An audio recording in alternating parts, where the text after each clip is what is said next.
Let's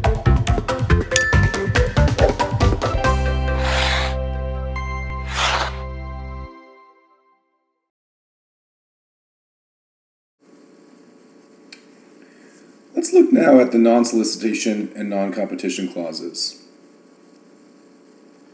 Non-solicitation and non-competition are not core elements and are not included in all non-disclosure agreements.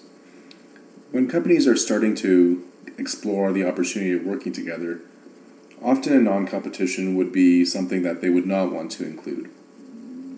It's too preliminary for the parties to enter into a negotiation around whether they're willing to consider themselves competitors or restrict themselves from competing on something that's a preliminary discussion.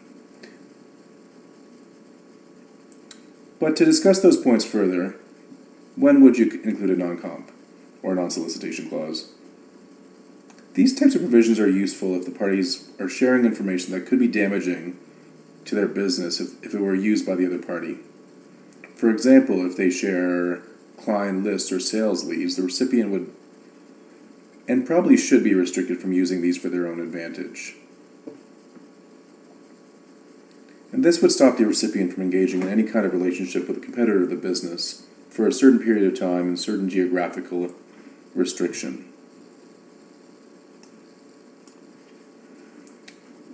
As restrictive covenants by nature are restraints on trade, the scope of these restrictions must be reasonable under the circumstances.